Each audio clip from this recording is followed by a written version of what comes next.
इरावती, व्याकुल मत हो। तुम्हारा सुहाग अखंड रहेगा। मैं अभी इन दोनों में प्राण फूंक देती हूँ।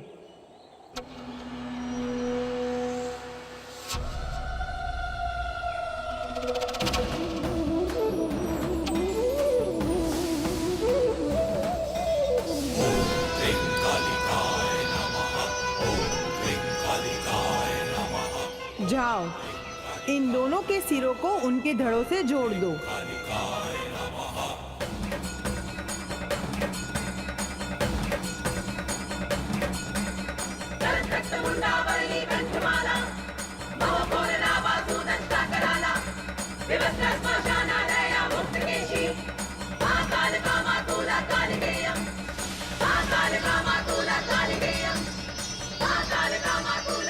तथास्तु।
सूर्यभान, ये क्या हुआ?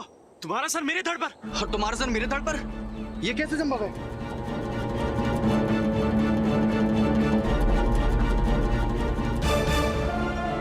हे माँ काली, ये मुझसे कैसा अनर्थ हो गया?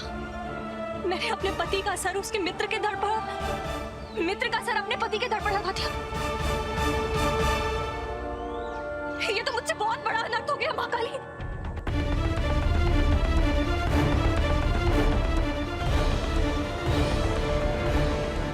विक्रम, हो गया ना तू भौचक्का। अब तू सोच रहा होगा कि आरंभ में ही मैंने तुझसे यह प्रश्न क्यों पूछा।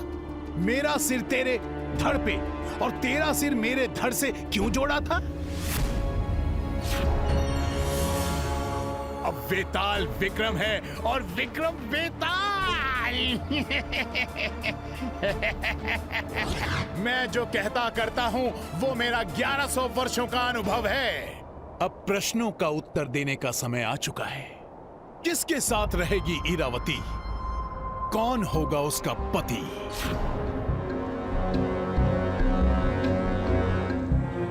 सोच समझ कर उत्तर देना, क्योंकि यदि इरावती ने जरा सी भी चूक की और गलत पति चुन लिया तो सारा संसार उसे उल्टा कहेगा।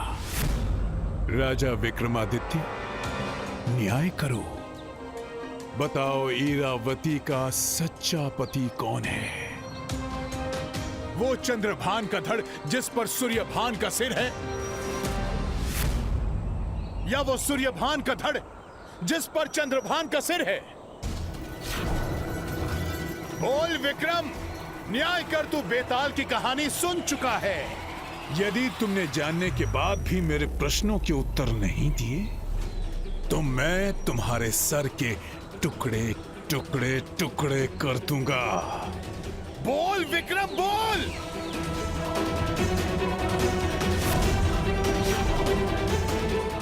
बेताल, तुम्हारे प्रश्न का उत्तर तो मिल चुका है और उत्तर हम देंगे अवश्य, किंतु इस प्रेत घाटी से बाहर निकलने के बाद। विक्रम, तू जो सोच रहा है वो मेरे शर्त के अनुसार नहीं है और मुझे स्वीकार्य भी नहीं है।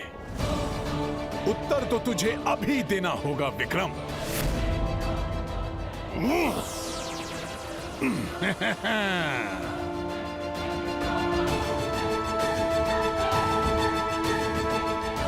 उत्तर दे विक्रम, उत्तर दे, नहीं तो जीवन भर इस यान को तुझे अपने ही भार से संतुलित रखना होगा। तुम उत्तर सुनना चाहते हो बेताल? तो सुनो।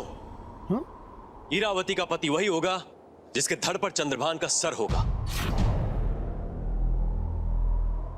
विक्रम, मैंने तुमसे कहा था सोच समझ कर उत्तर देना।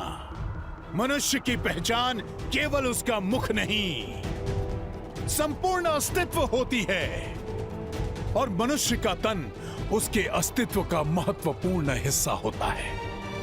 पति पत्नी का रिश्ता तो तन और मन का होता है, इसलिए तन का महत्व कम नहीं है। बिल्कुल सत्य कहा तुमने बेताल। तन का महत्व कम नहीं है, किंतु तन के सारे अंगों का स्वामी होता है मस्तिष्क। मस्तिष्क के आदेश पर ही तन के सारे अंग अपना अपना कार्य करते हैं। इसलिए जहां चंद्रभान का मस्तिष्क है, वहीं चंद्रभान है।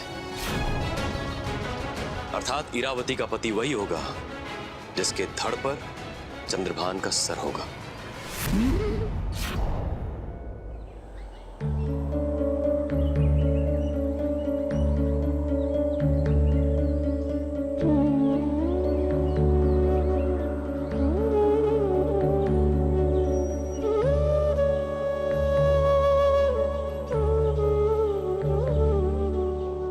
राजा, मानना होगा तुम्हारा विवेक कभी भी तुम्हारा साथ नहीं छोड़ता। तुम मेरी हर बात में गहराई में उतरकर दूध का दूध और पानी का पानी कर देते हो, किंतु इतनी गहराई में उतर जाते हो कि तुम्हें याद ही नहीं रहता कि मैंने तुमसे क्या कहा था। राजा विक्रमादित्य, तू बोला और मैं चला। हटो बेटा, तुम भाग नहीं सकते।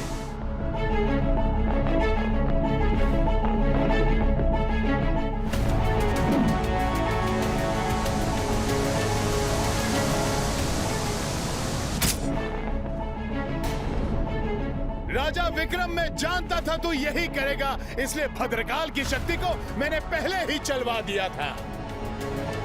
और काठ की हांडी बार बार आग पर नहीं चढ़ती। अब इस भद्रकाल की शक्ति का कोई उपयोग नहीं। मैं जा रहा हूं, तू भी लौट जा। अब मैं तेरे वश में आने वाला नहीं हूं। तुम नहीं जा सकते बेताल। मैं जा रहा हूं।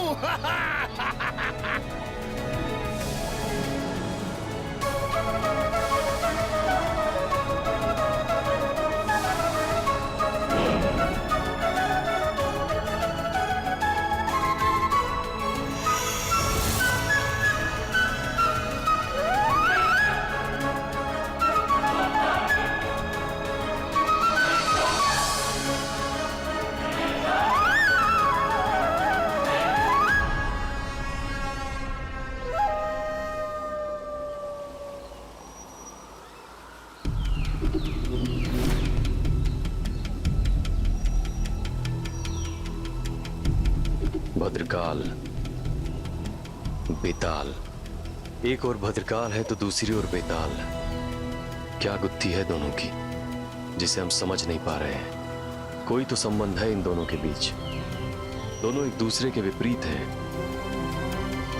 किंतु कोई तो एक ऐसा सूत्र है जिससे ये दोनों बहुत गहराई से जुड़े हुए हैं। बेताल भद्रकाल को क्यों चाहिए? केवल उस यज्ञ के लिए जिसके विषय में भद्रकाल ने हमें बताया, ये कोई और कारण है? और ये बेताल कौन है जिसे हम बार बार इतने प्रयासों के बाद भी साथ नहीं ला पाए हैं? कहीं ऐसा तो नहीं कि बेताल को लाने का कोई अन्य मार्ग होगा?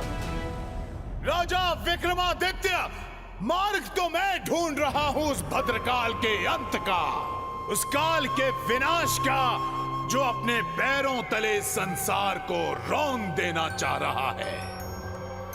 मैं इस प्रेत घाटी से उसी के साथ बाहर निकलूंगा जिसमें भद्रकाल को समाप्त करने की शक्ति हो, और वो शक्ति उसी में हो सकती है जिसमें संसार के आधार सभी 25 गुण हो।